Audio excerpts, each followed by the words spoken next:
Olá pessoal, tudo bem? Quem vos fala é o professor Salomão. Pessoal, vamos dar, portanto, seguimento à nossa videoaula. Conforme nós estudamos na aula passada, nós paramos bem nesse quadro. Olha só, ali trata acerca de todo andar da vida humana. Nascemos, nós temos a maioridade, morremos e, subsequentemente, ocorre o quê? A transmissão causa-morte de todos os bens, direitos e obrigações que envolve a herança. Olha só, sucessão causa-morte. E o que é, portanto, a sucessão, pessoal? É um gênero que compreende a sucessão intervivos e causa-morte. E o que é a sucessão causa-morte? Pessoal, a sucessão causa-morte estudar a partir do artigo 1784. Eu repito, a sucessão causa-morte é estudada a partir do artigo 1784 e faz referência a essa transmissão de direitos, bens e obrigações aos herdeiros legítimos e testamentários. Não vamos esquecer pontualmente que a ausência traz também referências à sucessão. Mas tudo no seu momento, tudo na sua hora. Por enquanto, pessoal, eu quero que vocês tenham em mente que a morte, ela tem duas latitudes bem claras. Ela tem a morte real e a morte presumida. A morte real, pessoal, é quando a vida ela fica ceifada. É quando ocorre, segundo a legislação, o encerramento das atividades encefálicas. Assim sendo, leitura ao artigo 3º caput da Lei 94434 de 91. Repito, artigo 3º caput da Lei 9434 de 91. Beleza, pessoal? Por outro lado, nós temos a morte presumida. E o que é a morte presumida, pessoal? Pessoal, a morte presumida envolve numa situação factual, mas que há uma presunção, repito, mas que há uma presunção que a pessoa, pessoal, morreu. Há uma presunção que essa pessoa morreu. E nesse contexto de consequência, a morte poderá abranger a declaração de ausência e sem a declaração de ausência. Portanto, a morte presumida pode envolver o reconhecimento da ausência pelo juiz, ou seja, a morte com declaração de ausência, nos termos do artigo 6º, segunda parte, combinado com os artigos 22 a 39 do Código Civil. Como poderá também haver, pessoal, a morte sem declaração de ausência? Agora, tenhamos cuidado. A morte sem declaração de ausência e, ao bem houveres, a legislação ela utiliza a expressão decretação, ou seja, sem decretação da ausência, não obstante doutrinariamente usarmos a expressão declaração, tome nota. Então, veja, a situação em que ocorre a morte sem que haja declaração da ausência pelo juiz tem um dispositivo em especial que é o artigo 7º. E o artigo 7º, ele traz duas situações bem claras em que há a morte presumida sem a decretação da ausência. Veja pontualmente que o dispositivo ele traz a disciplina de que suponhamos pontualmente que a pessoa esteja prisioneiro ou em campanha militar. Olha só, a pessoa esteja prisioneira ou em campanha militar e não for, pessoal, encontrado o seu corpo, o seu paradeiro, após 2 anos, eu digo, após 2 anos do encerramento da atividade guerrica, da atividade bélica, da guerra, há, portanto, elementos factuais para que seja reconhecida a morte presumida sem a decretação, repito, sem a decretação da ausência. Mas cuidado, há uma outra circunstância, há uma outra abrangência. Veja, suponhamos pontualmente que seja extremamente provável, vou repetir, que seja extremamente provável que tenha acontecido a morte da pessoa em razão da situação de perigo que ela estava sendo submetida. Nesse caso, pessoal, a legislação, que daqui a pouco vamos ler, a legislação viabiliza o reconhecimento da morte presumida. Repito para vocês, pessoal, o artigo 7º lhe dá duas situações. Eu li mentalmente o artigo 7º, inciso 2, que faz referência ao indivíduo em campanha militar, pessoal, ser feito prisioneiro né? Ou não ter identificado qualquer pessoa, qualquer notícia do seu paradeiro. E aí, durante esse transcurso de 2 anos após o fim da guerra, não se tem notícia do cara. Meu amigo, é situação não de ausência, mas de morte presumida, sem que haja a decretação de ausência. Se você encontrar no livro sem declaração de ausência, é uma opção por parte do doutrinador, tá ok? Na hora da prova, FGV é sem decretação de ausência. Agora, veja o seguinte. Pessoal, na outra toada, nós temos a situação também de morte presumida sem decretação de ausência, quando o indivíduo ele tem a situação de extrema probabilidade, pessoal, haja, portanto, a essa pessoa a submissão a uma verdadeira circunstância de perigo de vida. Vamos supor um terremoto, uma catástrofe natural, vamos supor, pessoal, uma queda de um avião no meio do oceano. Meus queridos e queridas, nesse sentido e consequência, se comprovado após as averiguações, né, bem como as buscas, elas tendo sido esgotadas, foram feitas de forma exaustiva e esgotadas, nós temos pontualmente aqui, pessoal, a situação de morte presumida, sem que haja a decretação de ausência. Tudo bem, pessoal? Tranquilo nesse sentido? Agora, pessoal, não vamos nos confundir com comoriência. Repito, com comoriência. Olha só, a comoriência, ela é uma situação ficcional, aí, veja, é uma situação ficcional. A morte presumida é uma situação factual. Só que a comoriência é uma situação ficcional com base em elementos factuais, claros e translúcidos. Porque na comoriência, pessoal, é indiscutível que houve a morte. Na comoriência é indiscutível que houve a morte.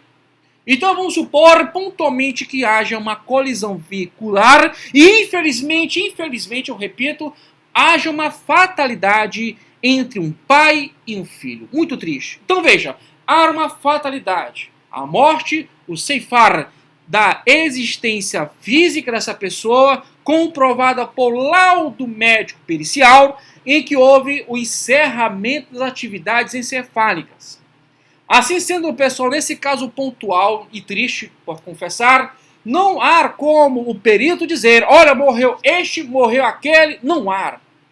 Primeiro ponto de análise, comoriência. Quando não há circunstâncias técnico-científicas para comprovar o momento inicial da morte de um para o outro, o instituto que envolve de natureza civil é a comoriência. E estar previsto no artigo 8º do Código Civil. Qual a importância?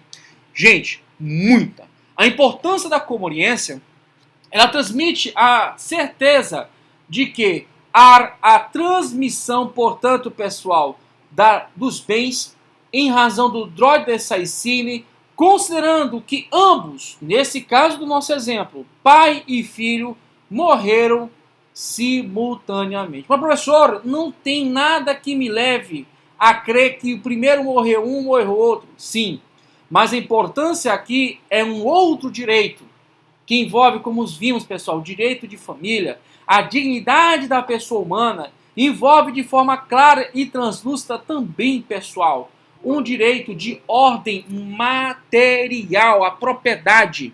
Então, veja, é indispensável que haja o reconhecimento por parte desse perito, em que vai indicar, inclusive, uma data provável da morte, vai tratar das circunstâncias e vai informar em laudo pericial a comoriência.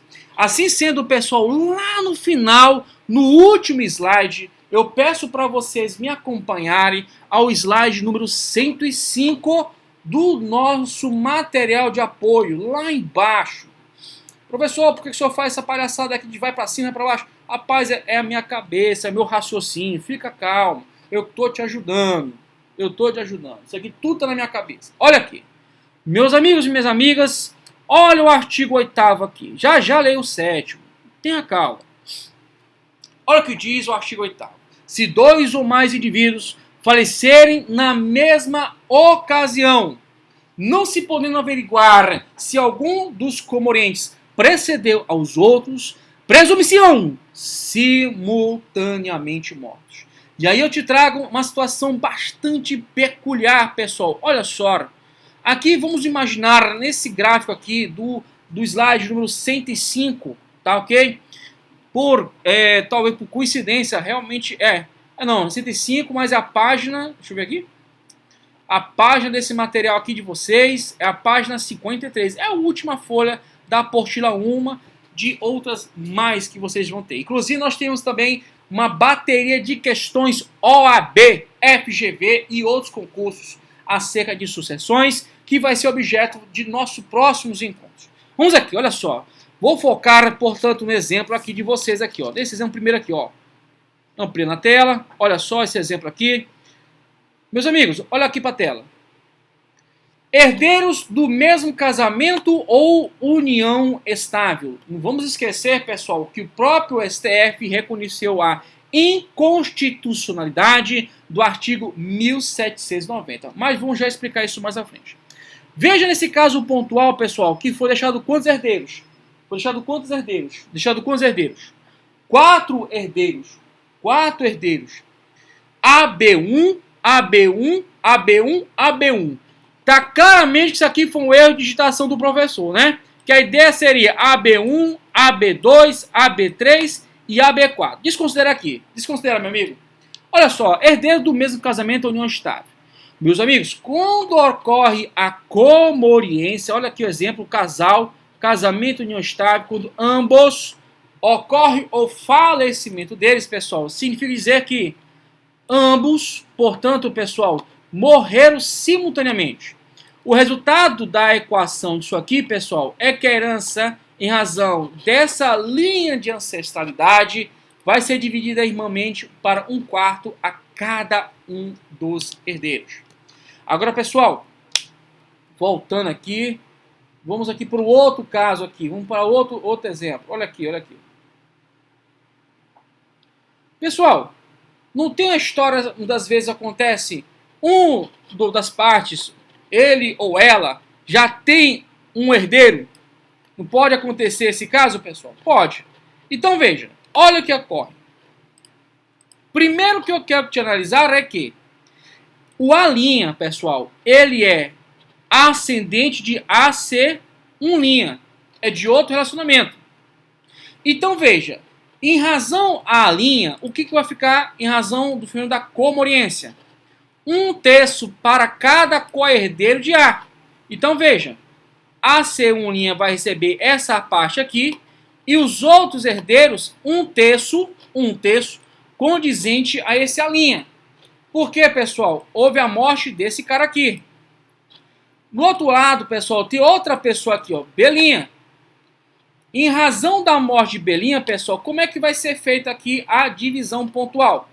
Metade, né, gente?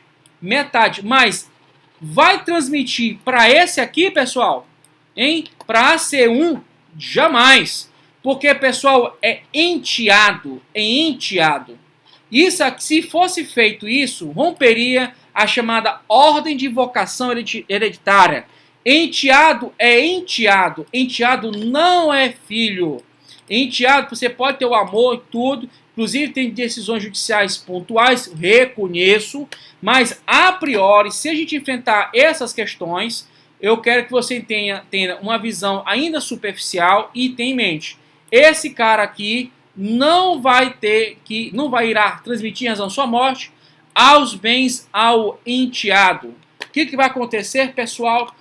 Vai acontecer a transmissão da metade desses bens para quem, gente? Para AB1' e AB2 aqui, pessoal. Houve um erro aqui meu.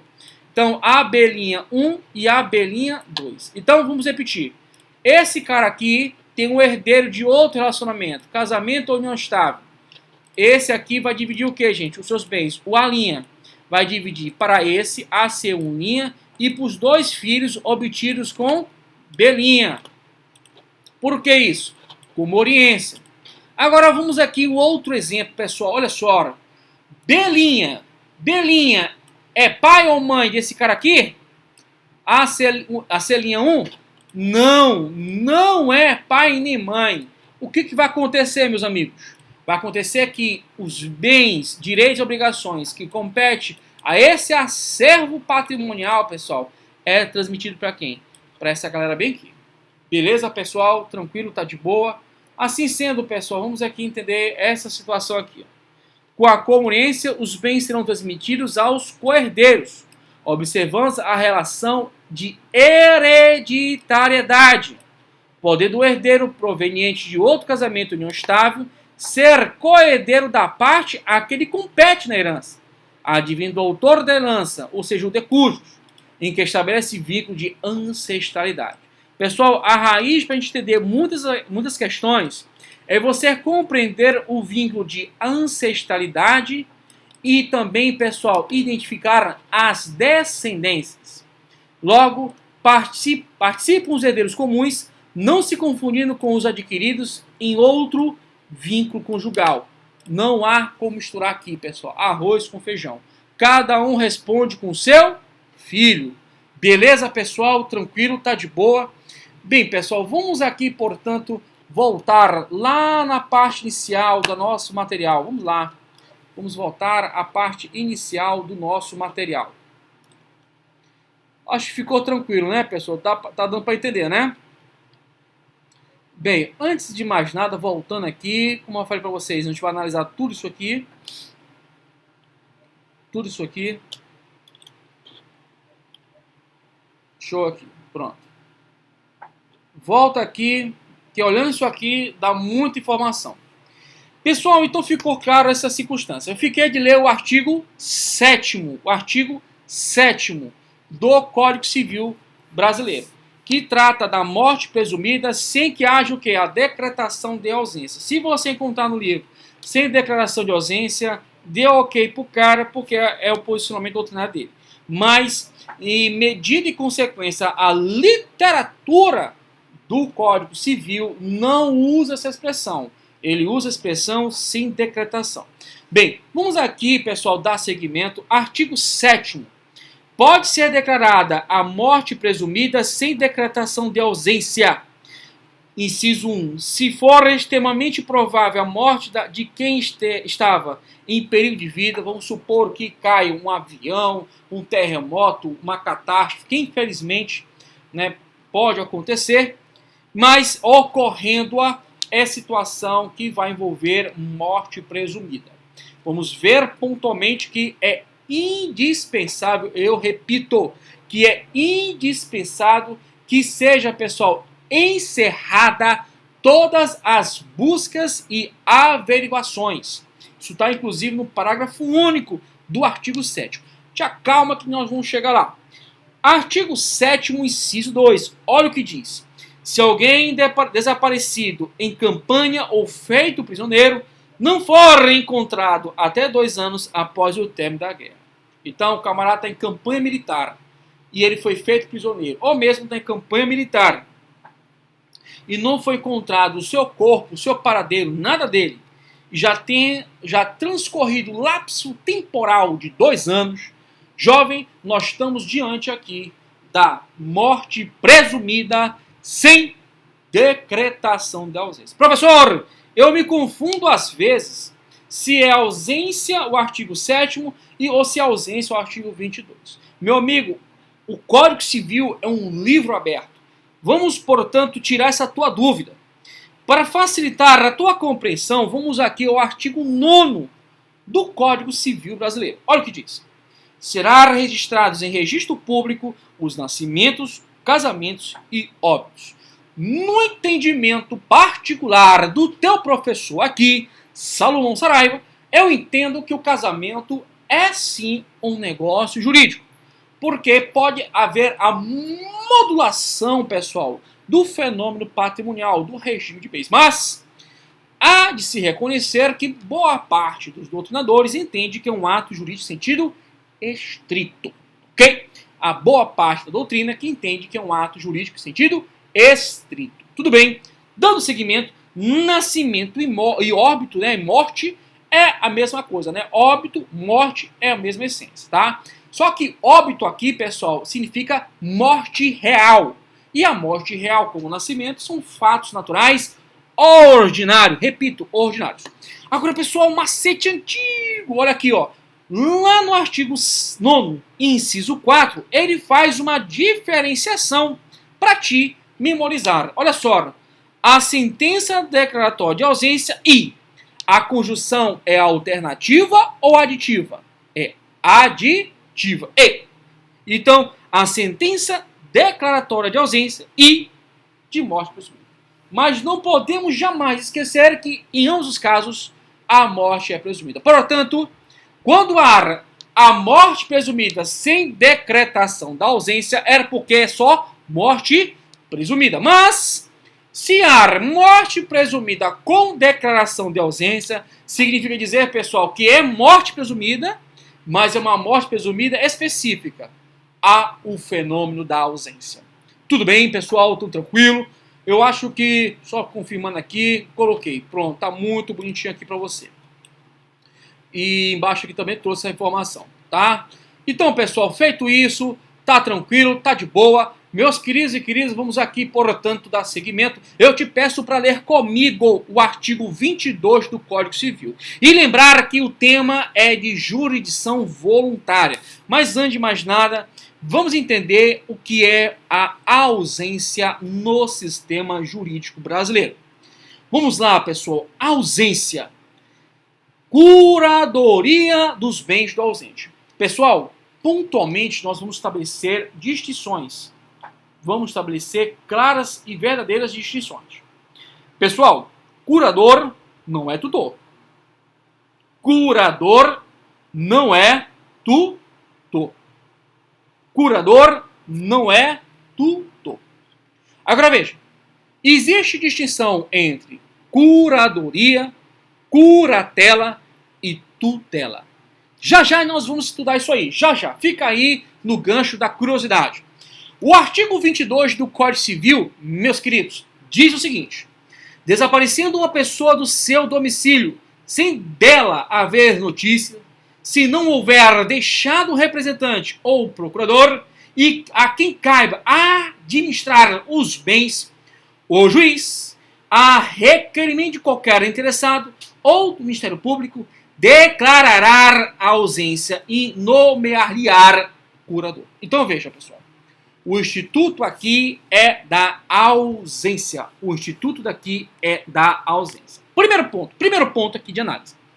Quando você tangencia, quando você estuda a ausência, eu quero que você tenha em mente que há uma situação de fato. Isso mesmo. Da mesma forma que há uma situação de fato, que foi uma guerra externa, e o cara foi vítima, inclusive, de prisão e tal, passou 2 anos depois da guerra, e aí ocorre a morte presumida sem decretação da ausência. Professor, eu peguei Carlos Roberto Gonçalves e botou sem declaração. Tudo bem, cara, tá bom, é doutrina. Mas vamos lá, CPC não, Código Civil, sem decretação de ausência. E aí, meus amigos, você também tem uma outra situação.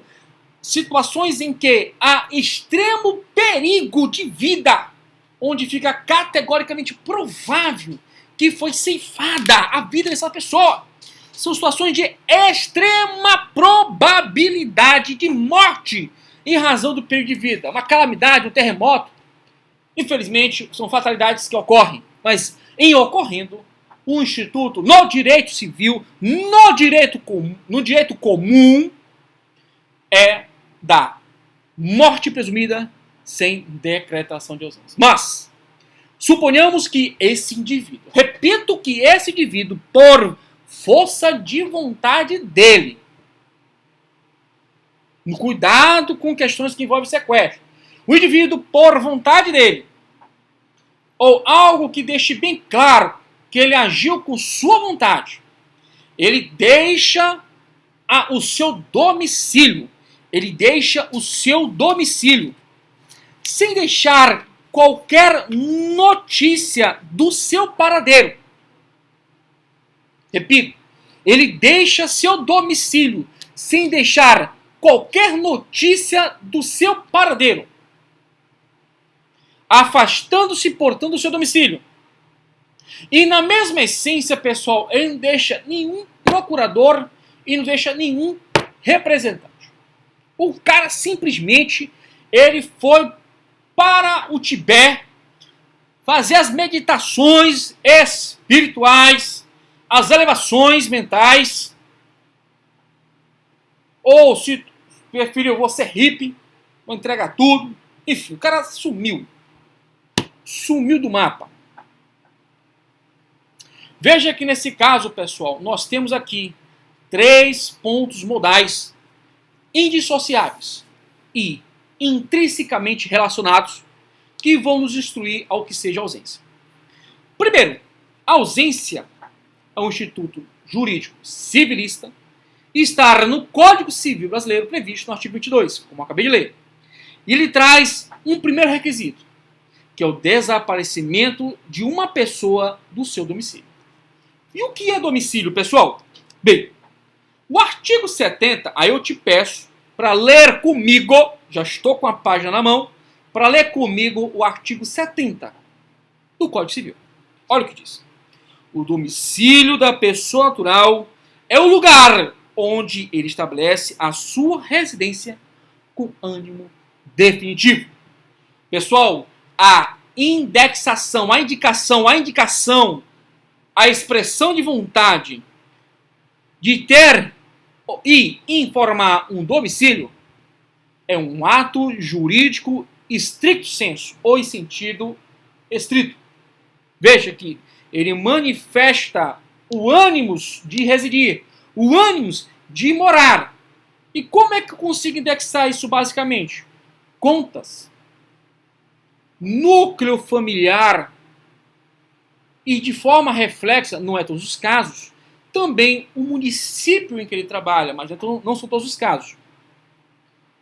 Todos os elementos factuais que agregam conta de luz, conta de água, conta de fatura do cartão de crédito, fatura da internet, tudo isso é elementos factuais que vão indexar a informação que essa pessoa tem o ânimo de residir em determinado município. Então veja, pessoal, nesse sentido, consequência, vamos partir novamente ao artigo 22. Ou seja, naquele núcleo em que ele reside, ele deixa de estar presente desaparecendo. E desaparecer, pessoal, é não dar notícias. Subsequentemente, pessoal, ele desaparece sem dar notícias do seu domicílio. E aí vem a informação correlata. Ele não deixa representante ou procurador. Aqui, de certa maneira, pessoal, há um certo pleonasmo, mas pode induzir a um raciocínio equivocado. Porque, veja, um contrato de mandato é um contrato que pode ser oneroso ou gratuito, expresso ou tácito. O contrato de mandato é a emanação da vontade lá do artigo 421, né? Que eu fiquei injuriado que eu decorei o 421, mas já decorei de novo o novo, tá? Vou ler aqui mentalmente. Antigamente estava assim: a liberdade de contratar será exercida em razão e nos limites da função social do contrato. Parece um poema. E depois alteraram, né? Adveio a lei da Declaração dos Direitos da Liberdade Econômica, uma lei que decorreu da conversão da MP 881 de 2019. Já vamos estudar isso. Aliás, nós vamos estudar em contratos. A turma de contratos, nós temos aí 2 aulas. É muita coisa que mudou, meu amigo. Direito do trabalho, direito econômico, direito sanitário, direito urbanístico, direito empresarial, direito tributário, é igual à LINDB. A LINDB houve uma agregação de dispositivos de direito público, de direito administrativo. Então veja, houve mudanças circunstanciais. Então a turma de civil 3, me aguarde que vamos vomitar informações condensadas e pertinentes para vocês, com muito amor e carinho. Pessoal, voltando aqui, então veja. Olha a presteza dos termos. Veja, então o contrato de mandato, que pode ser inclusive tácito, ele tem na sua instrumentalidade a procuração. A procuração, portanto, é o instrumento do contrato de mandato. A procuração é um instrumento do contrato de mandato. Então veja, qual é esse intuito do representante ou do procurador? Ah, é para ter pena dele, professor. Não, nada a ver. É para gerenciar os bens dele. Tanto é, pessoal, que a pessoa que fica sob a curadoria dos bens do ausente, ele vai ter que arrecadar todos os bens dele para que haja, pessoal, a sucessão definitiva. Veja que para chegarmos à sucessão definitiva, primeiro, formação da curadoria dos bens do ausente, subsequentemente, nos termos do artigo 26, é desaguado a sucessão provisória. Momento este em que é reconhecida a ausência. E assim depois é que nós temos pontualmente a sucessão definitiva. Pessoal, como eu havia combinado com vocês, para não ficar tão pesado no celular, as aulas são em torno de 25 a 30 minutos. Estou vendo que nós chegamos às casas dos 28 minutos, 57 segundos e alguns milésimos. Então eu peço a atenção de vocês. Vou estar encerrando aqui essa bateria aqui de informações. Essa bateria de informações. Fica aí ligado e vamos continuar a nossa aula. Um grande abraço, fica com Deus e até a próxima, se Deus quiser.